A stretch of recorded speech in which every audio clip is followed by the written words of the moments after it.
왜 우리는 사람 때문에 상처받고, 사람 때문에 지치고, 사람 때문에 외로워져야 할까요? 가족과 친구, 직장 동료, 이웃까지 모든 관계는 가까울수록 더 깊은 아픔을 남기기도 합니다. 어떻게 해야 사람과의 인연에서 덜 상처받고 더 평온할 수 있을까요? 답은 멀리 있지 않습니다. 불자라면 누구나 입으로 외우는 천수경. 그 속에는 사람과 사람 사이의 갈등을 어떻게 바라보고 어떻게 놓아야 하는지가 아주 맑고 단정한 언어로 담겨 있습니다. 8개의 장을 통해 천수경, 속말씀으로 관계의 길을 배워가겠습니다. 기술이 아니라 수행, 요령이 아니라 마음의 길을 함께 걷습니다. 천수경 첫머리에 나오는 심오한 말씀이 있습니다. 마음속의 업장을 참회합니다. 이 짧은 구절은 우리의 모든 인간관계에 시작점이 되는 깊은 통찰을 담고 있습니다. 관계에서 어려움이 생길 때 우리는 흔히 상대방 때문이라고 생각하며 외부에서 원인을 찾습니다. 하지만 불교의 가르침은 그 반대의 방향을 제시합니다. 모든 외적 인연과 갈등의 씨앗은 사실 내 마음의 업시기에시에서 비롯된 것이니 진정한 관계의 치유는 다 내 탓이오라는 겸허한 고백으로부터 시작합니다. 이것은 자기 비하가 아닌 자기 성찰의 시작점입니다. 이러한 참회의 마음은 결코 나를 낮추거나 비하하는 것이 아닙니다. 오히려 이 마음은 우리를 진정으로 자유롭게 하는 열쇠가 됩니다. 상대방의 언행에 즉각적으로 반응하거나 비난하기보다 내 안의 마음 풍경을 차분히 돌아볼 수 있게 하는 지혜의 등불이기 때문입니다. 이 성찰을 통해 우리는 자신의 마음 상태가 외부 세계를 어떻게 인식하고 반응하는지 깨닫게 됩니다. 내 안의 업장을 참회합니다. 이 깊은 의미를 담은 날로 시작된 관계는 서로를 비난하거나 상처 주는 방향이 아닌 언제나 부드럽고 깊은 이해와 자비의 방향으로 자연스럽게 흘러갑니다. 이것이 천수경이 우리에게 가르치는 첫 번째 관계의 지혜입니다. 천수경 중반에는 이런 깊은 가르침이 담겨 있습니다. 모든 번뇌와 탐욕을 여여 청정해지길 발언합니다. 이 말씀은 우리 마음을 짓누르는 온갖 집착의 무게를 내려놓아 맑고 가벼운 상태로 돌아가길 소망하는 발언입니다. 관계를 힘들게 만드는 가장 큰 괴로움은 상대를 향한 집착입니다. 이 사람은 반드시 내 편이어야 해. 이 사람은 나를 충분히 이해하고 인정해야 해. 이 사람은 내가 원하는 방식으로 행동해야 해. 하는 기대와 요구가 관계를 무겁게 만들고 결국 양쪽 모두에게 고통을 안겨줍니다. 이러한 기대가 충족되지 않을 때마다 우리는 실망하고 분노하고 상처받게 됩니다. 탐욕을 여의는 수행이란 단순히 물질적인 욕심을 버리는 것에 그치지 않습니다.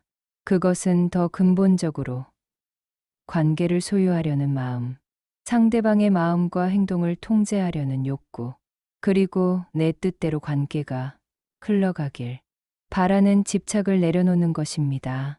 이러한 내려놓음은 결코 관계를 포기하거나 소홀히 한다는 의미가 아니라 오히려 더 건강하고 자유로운 관계의 토대를 마련하는 일입니다. 사람을 소유하지 않고 그 존재 자체를 있는 그대로 바라보고 존중할 수 있을 때 그 관계는 비로소 청정해집니다. 집착과 기대의 그물에서 벗어나 서로를 자유롭게 할 때 우리는 진정한 의미에서 서로를 사랑하고 존중하게 됩니다. 이것이 바로 천수경이 말하는 청정한 관계의 모습입니다. 천수경에는 우리가 일상에서 지켜야 할 4가지 언어 계율이 나옵니다. 망어왕유, 기어치류, 악구어커, 양설양설 삼가라는 심오한 말씀입니다. 이 네 가지 언어적 계율은 모든 인간관계의 기본이 되는 토대로 오랜 불교 전통에서 중요하게 여겨져 왔습니다. 구체적으로 살펴보면 망언은 거짓말을 하지 말라는 것으로 진실한 소통의 기본입니다. 기어는 쓸데없이 화려하거나 불필요한 말을 줄이라는 가르침으로 말의 절제를 강조합니다. 악구는 상대를 해치거나 상처 주는 거친 말을 멀리하라는 것이며, 양설은 이간질하거나 이쪽 저쪽 다른 말을 하여 사람 사이를 이간하는 말을 하지 말라는 지혜입니다. 이 모든 계율은 결국 언어가 가진 강력한 힘을 올바르게 사용하라는 가르침입니다. 놀라운 점은 이 네 가지 언어적 덕목만 진심으로 실천해도 사람과의 관계는 놀랍도록 평온하고 깊어진다는 사실입니다. 불필요한 말이 많은 곳에는 필연적으로 오해와 다툼이 생기기 마련이고, 의미 있는 침묵이 지켜지는 공간에서는 자연스럽게 신뢰와 존중이 자라납니다. 말 한마디가 천냥 빚을 갚는다는 속담처럼 언어의 올바른 사용은 관계의 질을 결정짓는 핵심 요소입니다. 결국 천수경의 가르침은 단순히 말을 아끼라는 것이 아니라, 말할 때는 진심과 정성을 다해 필요한 말의 마음을 온전히 실으라는 지혜입니다. 그렇게 할 때 우리의 언어는 단순한 소통수단을 넘어 상대방에게 드리는 진정한 공양이 됩니다. 말이 공양이 된다는 것은 우리의 언어가 다른 이의 마음을 밝히고 세상을 아름답게 하는 데 기여할 수 있다는 천수경의 깊은 지혜를 담고 있습니다. 천수경은 반복해서 공양이라는 단어를 강조합니다. 하지만 그 공양은 단지 음식이나 향을 올리는 외형적 의례만을 의미하는 것이 아닙니다. 진정한 공양의 의미는 그보다 훨씬 더 깊고 일상의 모든 순간에 스며들어 있습니다. 사람과의 관계에서도 우리는 매일 다양한 형태로 공양을 올리고 있습니다. 상대에게 건네는 따뜻한 말 한마디, 배려가 담긴 태도, 진심 어린 미소, 그리고 상대방을 향한 순수한 마음, 하나하나가 모두 그 사람을 향한 소중한 공양이 됩니다. 이런 일상의 작은 순간들이 모여 관계의 질을 결정하고 서로의 삶에 의미 있는 영향을 미치게 됩니다. 정성을 다해 올리는 그 마음이야말로 관계를 맑고 투명하게 하며 내 마음의 번뇌를 걷어내고 내면을 밝히는 진정한 수행입니다. 상대방을 향한 진심 어린 공양의 순간에 우리는 자신의 에고를 내려놓고 자연스럽게 자비와 연민의 마음을 키울 수 있게 됩니다. 결국 무엇을 주느냐보다 어떤 마음으로 주느냐가 인연의 향기와 깊이를 결정합니다. 가장 작은 것도 진심을 담아드리면 그것이 가장 큰 공양이 되고, 아무리 값진 것도 마음이 없다면 그저 빈 껍데기에 불과합니다. 천수경은 이처럼 형식보다 본질을, 외형보다 내면의 정성을 중시하는 관계의 지혜를 우리에게 일깨워 줍니다. 천수경에는 참으로 아름다운 문구가 있습니다. 남의 복을 함께 기뻐하오며 그 공덕을 함께 하겠습니다. 이 간결한 구절은 인간관계의 본질적인 측면을 꿰뚫는 심오한 지혜를 담고 있습니다. 우리의 일상관계에서 자주 마주치게 되는 질투와 비교의 감정은 마음을 어둡게 물들이고 소중한 인연의 끈을 서서히 약화시킵니다. 이러한 부정적 감정이 자리 잡으면 우리는 타인의 행복이나 성공을 온전히 축하하기 어려워지며, 나도 모르게 타인의 기쁨 속에서 나의 부족함만을 보게 됩니다. 그러나 천수경은 이와 정반대되는 마음의 태도를 권합니다. 다른 사람의 기쁨을 마치 내 것인 양 진심으로 기뻐하고 함께 즐거워하는 마음. 이것이 바로 불교에서 말하는 수이심수이시싱입니다. 이는 단순한 축하의 말을 넘어 타인의 행복과 성취를 온전히 내 마음으로 끌어안는 깊은 공감과 연민의 실천입니다. 수의심의 실천은 놀랍게도 자신의 삶도 풍요롭게 만듭니다. 내가 아닌 다른 누군가의 행복한 소식이나 좋은 일이 진심으로 반갑고 기쁠 수 있다면 그 순간 우리는 이미 훌륭한 복을 짓고 있는 것입니다. 이러한 마음가짐은 마치 촛불 하나가 다른 촛불을 밝히더라도 자신의 빛이 줄어들지 않는 것과 같습니다. 이처럼 수의공양의 따뜻한 마음으로 주변 사람들을 대하면 놀랍게도 내 마음은 더욱 기쁨으로 충만해지고 상대방 역시 편안함과 신뢰를 느끼게 됩니다. 결국 타인의 행복을 진심으로 기뻐하는 마음은 자신과 타인 모두를 위한 가장 아름다운 선물이 됩니다. 천수경에는 이러한 심오한 가르침이 담겨 있습니다. 나를 헐뜯는 일을 해치지 않고 그 인연을 공양하오며. 이 짧은 구절은 인간관계에서 가장 어려운 순간을 지혜롭게 통과하는 방법을 알려줍니다. 우리는 살면서 종종 이유 없는 오해나 부당한 비난을 경험합니다. 상대방의 의도를 알 수 없는 날카로운 말이나 행동에 상처받기도 합니다.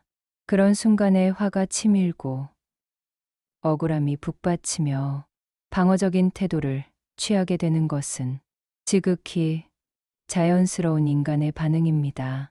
그러나 천수경은 우리에게 더 높은 차원의 관계 맺기를 제안합니다. 그것은 바로 상처를 준 사람도 그 인연 자체도 모두 의미 있는 공양의 대상으로 받아들이라는 가르침입니다. 이는 단순히 참거나 무조건적인 용서를 의미하는 것이 아니라 그 관계를 통해 자신의 내면을 성찰하고 영적으로 성장할 수 있는 기회로 삼으라는 깊은 지혜입니다. 이 세상에 맺어지는 모든 인연은 우리의 내면을 비추는 거울과 같습니다. 특히 나를 불편하게 하고 괴롭히는 사람들은 역설적으로 내 안에 있는 미처 발견하지 못한 부분, 다듬어지지 않은 마음의 구석을 보여주는 소중한 스승의 역할을 합니다. 그들과의 어려운 관계 속에서 우리는 자신의 분노, 집착, 두려움을 마주하고 이를 넘어설 수 있는 지혜를 얻게 됩니다. 나를 헐뜯는 사람을 향해 미움이 아닌 이해와 자비의 마음을 품는 순간 우리 안에는 놀라운 평화와 자유가 찾아옵니다. 그리고 그 순간 우리의 마음밭에는 진정한 자비의 꽃이 피어나기 시작합니다. 이것이 천수경이 우리에게 알려주는 관계의 궁극적 지혜입니다. 예로부터 지은 모든 악업은 몸과 입과 뜻으로부터 비롯되었나이다. 이 심오한 말씀은 우리의 모든 행위와 말, 그리고 생각까지도 업의 씨앗이 됨을 가르쳐 줍니다. 천수경 후반부의 이 문장은 우리가 맺는 모든 관계가 결국 내가 지어온 업의 그림자임을 일깨웁니다. 우리의 과거 행동과 말, 그리고 마음속 의도가 모여 현재의 인연을 형성한다는 진리를 담고 있습니다. 사람이 밉고 상황이 억울할지라도 그 인연 역시 내가 지은 업으로 맞이한 것이라면 그를 원망할 것이 아니라 나를 돌아보는 것이 가장 지혜로운 수행입니다. 불편한 관계나 상황이 찾아올 때마다 왜 하필 나에게 라고 묻기보다는 이 상황을 통해 내가 배워야 할 것은 무엇인가 라고 성찰하는 자세가 중요합니다. 타인을 탓하는 순간 괴로움은 커지고 나를 돌이키는 순간 자유로워집니다. 외부 환경이나 타인을 변화시키려는 시도는 더 큰 고통을 낳지만 내 마음의 태도를 바꾸는 순간 놀라운 평화가 찾아옵니다. 업장을 인정하는 마음. 그것이 곧 사람을 바라보는 자비의 눈입니다. 나와 타인 모두가 각자의 업을 지니고 살아가는 존재임을 이해할 때 우리는 서로를 향한 진정한 연민과 이해의 마음을 열 수 있게 됩니다. 천수경 마지막은 이렇게 회양합니다. 이 모든 공덕을 두루 회양하오며 일체 중생이 다 함께 깨달음에 이르기를. 좋은 관계란 결국 내가 무엇을 얻었는가가 아니라 이 인연이 나와 너 모두를 밝게 했는가입니다. 서운함도, 미움도, 기대도 모두 회양해야 할 마음입니다. 이 수행을 마치는 지금 내가 맺은 인연들이 조금 더 고요하고 따뜻해지기를 발언합니다. 그리고 그 인연 속에서 내 마음이 더욱 자비롭고 평온해지기를 기도합니다. 나무아미타불 관세음보살